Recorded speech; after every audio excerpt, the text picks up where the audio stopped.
Assalamualaikum warahmatullahi wabarakatuh. Hari ini kita berjumpa kembali. Semoga kalian tetap semangat. Pokok bahasan kita adalah pergerakan nasional. Pada masa pergerakan nasional Indonesia, ada dua hal yang patut dicatat sebagai momentum sejarah yang paling mendasar, yaitu munculnya gerakan Perhimpunan Indonesia di negara Belanda dan munculnya Sumpah Pemuda. Sejak bangsa Eropa datang ke wilayah Indonesia, bangsa Indonesia telah menyadari akibat-akibat yang muncul dari kedatangan itu. Semenjak kedatangan bangsa Eropa tersebut, perlawanan tidak pernah henti-hentinya dilakukan oleh bangsa Indonesia. Namun, perlawanan itu selalu mengalami kegagalan. Hal ini disebabkan setiap perlawanan yang dilakukan terbatas hanya pada daerahnya, atau hanya ingin membebaskan daerah-daerah dan penduduknya dari kekuasaan asing.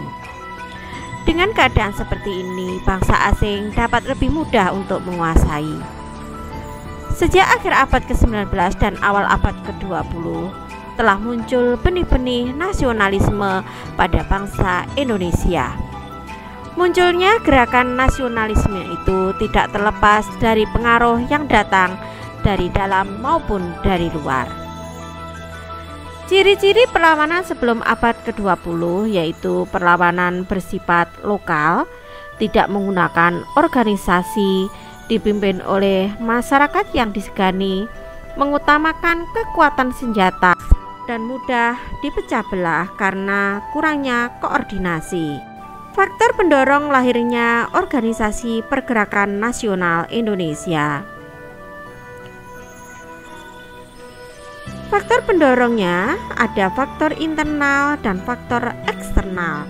Faktor internal lahirnya golongan pelajar akibat dilaksanakan politik etis, kemajuan di bidang transportasi dan komunikasi, perasaan senasib sependeritaan sebagai bangsa yang dijajah, serta kenangan kejayaan masa lalu bangsa Indonesia. Faktor internal yaitu kemenangan Jepang atas Rusia dalam Perang Rusia-Jepang tahun 1905, munculnya pergerakan nasional di negara-negara Asia lainnya seperti Tiongkok, India, dan Turki. Masuknya paham-paham baru seperti nasionalisme, sosialisme, liberalisme, dan demokrasi. Perkembangan pergerakan nasional Indonesia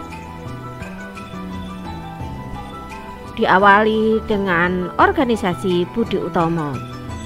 Didirikan pada tanggal 20 Mei tahun 1908. Tokohnya Dr. Wahidin Sudirohusodo, Dr. Sutomo, dan Gunawan Mangunkusumo. Organisasi Budi Utomo tidak bersifat politis, keanggotaannya terbatas pada penduduk Jawa dan Madura. Mengalami kemunduran yang disebabkan faktor-faktor berikut, yaitu keanggotaan Budi Utomo hanya terbatas, munculnya organisasi Serikat Islam yang tidak membatasi keanggotaannya. Organisasi Muhammadiyah didirikan di Yogyakarta pada tanggal 18 November 1912 oleh Kiai Haji Ahmad Dahlan. Tujuannya memajukan pendidikan dan pengajaran berdasarkan agama Islam, mengembangkan pengetahuan agama dan cara hidup sesuai agama Islam. Aktivitas yang dilakukan Muhammadiyah dalam mencapai tujuannya yaitu mendirikan sekolah berdasarkan agama Islam, mendirikan panti asuhan, poliklinik, rumah sakit, dan masjid, mengadakan kegiatan agama dalam masyarakat. Organisasi Muhammadiyah bersifat non-politik dan kooperatif. Syarikat Islam didirikan oleh Kiai Haji Samanhudi pada tahun 1911 dengan nama Syarikat Dagang Islam. Syarikat Dagang Islam adalah menjadi wadah bagi para pedagang muslim menghadapi persaingan dengan pedagang asing. Pada tanggal 10 September tahun 1912, Serikat Dagang Islam berganti nama menjadi Serikat Islam dengan ketuanya Hos Cokro Aminoto dengan tujuan membantu perdagangan, membantu permodalan, memajukan kepentingan jasmani rohani, pedagang pribumi, memajukan kehidupan agama Islam. Pada tahun 1916 dalam Kongres SI Nasional, SI ikut serta sebagai partai politik dengan memilih bekerja sama dengan pemerintah kolonial Belanda. Perkembangan SI yang pesat dari segi keanggotaan dimanfaatkan oleh tokoh-tokoh industri sosial demokrasi Vereniging yang berhaluan komunis. Keanggotaan SI terbagi menjadi dua kelompok, yaitu kelompok SI putih nasionalis religius dan SI merah sosialis. Cokro Aminoto menegakkan disiplin partai dengan mengeluarkan semua anggota ESDF dalam organisasi. Pada Februari 1923, SI mengubah namanya menjadi Partai Serikat Islam Indonesia. Pada tahun 1926, PSI juga memutuskan untuk bersikap non-kooperatif terhadap pemerintah kolonial Belanda. Artinya, PSI tidak mau bekerja sama dengan Belanda. Pada tahun 1929, PSI berganti nama menjadi Partai Serikat Islam Indonesia. Perpecahan di dalam organisasi menjadi salah satu penyebab kemunduran PSII. Indise Partai. Indise Partai didirikan di Bandung pada 25 Desember tahun 1912. Tokohnya 3 serangkai, yaitu Ki Hajar Dewantara, Dr. Cipto Mangunkusumo, dan Dowes Dekker. Organisasi pertama yang secara tegas menyampaikan tujuan mencapai kemerdekaan Indonesia, inilah IP.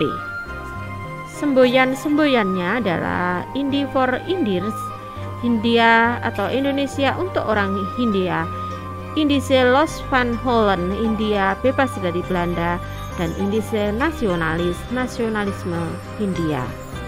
Pada tahun 1913, ketika tokoh IP ditangkap dan dibuang ke negeri Belanda, IP sendiri dinyatakan sebagai organisasi terlarang. Periode nasionalisme politik. Gerakan pemuda. Bermunculan organisasi pemuda yang masih menunjukkan sikap kedaerahannya. Organisasi pemuda yang pertama kali muncul adalah Tikoro Darmo yang didirikan oleh Raden Satiman Wiryo Sanjoyo pada tahun 1915.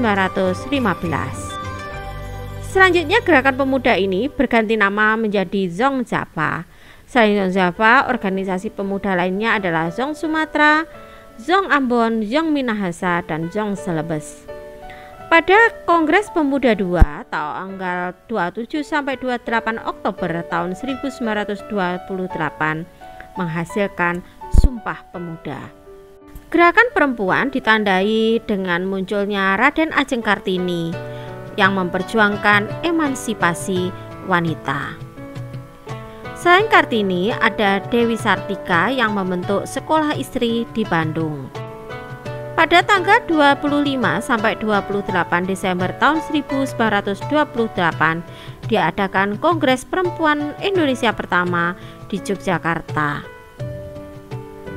Pada tanggal 28 sampai 31 Desember tahun 1929 diadakan Kongres Perempuan Indonesia kedua di Batavia yang menghasilkan bahwa organisasi perempuan akan terus serta berjuang memperbaiki nasib dan derajat perempuan Indonesia.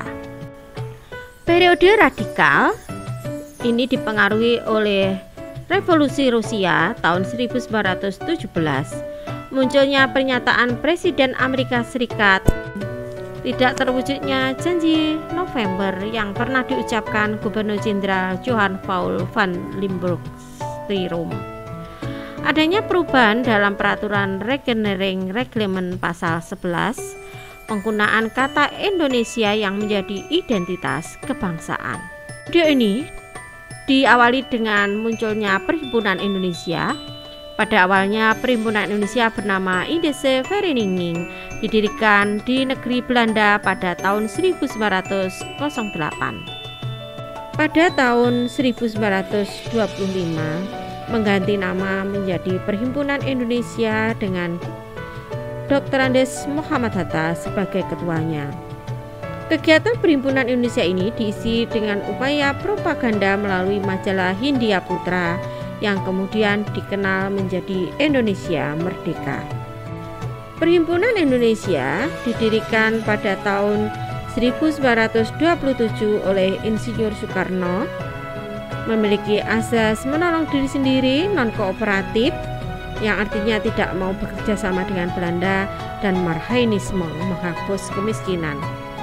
Kegiatan PNI yaitu menyelenggarakan kursus pendidikan sekolah-sekolah, menerbitkan surat kabar, dan juga mengadakan rapat-rapat umum. Pada tahun 1929, pemerintah kolonial Belanda menangkap para pemimpin PNI termasuk Insinyur Soekarno. Pada saat diadili, Insinyur Soekarno membacakan pidato pembelaan yang sangat terkenal berjudul Indonesia Menggugat. Pidato pembelaannya ditolak dan Insinyur Soekarno tetap ditahan selama 4 tahun di penjara Sukamiskin, Bandung. PKI didirikan pada tanggal 23 Mei tahun 1923.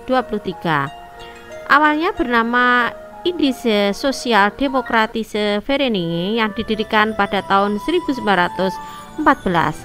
Pada tahun 1920 berubah nama menjadi Perserikatan Komunis Hindia yang akhirnya menjadi Partai Komunis Indonesia. Tokoh-tokoh PKI yaitu Alimin dan Musso. PKI terkenal organisasi politik yang radikal. Dengan gerakan radikalnya ditunjukkan aksi pemogokan kaum buruh, aksi pemberontakan di Pulau Jawa, dan pemberontakan di Pulau Sumatera. Oleh karena aksinya tersebut, PKI dinyatakan sebagai partai terlarang oleh pemerintah kolonial Belanda. Periode bertahan, di mana di dalam periode bertahan ini terdapat peristiwa-peristiwa penting, yaitu dirinya Fraksi Nasional yang didirikan oleh Muhammad Husni Tamrin dengan tujuan kemerdekaan Indonesia secepatnya. Kemudian petisi Sutarjo yang dicetuskan oleh Sutarjo Kartohadikusumo dengan tujuan menyusun suatu rencana pemberian kepada Indonesia suatu pemerintahan yang berdiri sendiri. Ada mosi Tamrin yang dikeluarkan oleh MH Tamrin agar pemerintah kolonial Belanda mengganti istilah-istilah yang dianggap sudah tidak sesuai lagi dengan situasi kondisi bangsa Indonesia. Organisasi-organisasi pergerakan pada masa periode bertahan yaitu Taman Siswa, Partai Indonesia Raya, Partai Gabungan Politik Indonesia. Nasionalisme Indonesia lahir bersamaan dengan tumbuhnya keinginan membentuk negara nasional Indonesia. Landasan nasionalisme Indonesia yaitu Pancasila yang disepakati menjadi landasan ideologi dan persatuan bangsa Indonesia. Nasionalisme lah yang telah berhasil mengikat berbagai suku bangsa di Kepulauan Nusantara untuk memperjuangkan kemerdekaan dari usaha kolonialisme. Demikian tadi materi kita kali ini. Sampai jumpa di pertemuan berikutnya. Wassalamualaikum warahmatullahi wabarakatuh.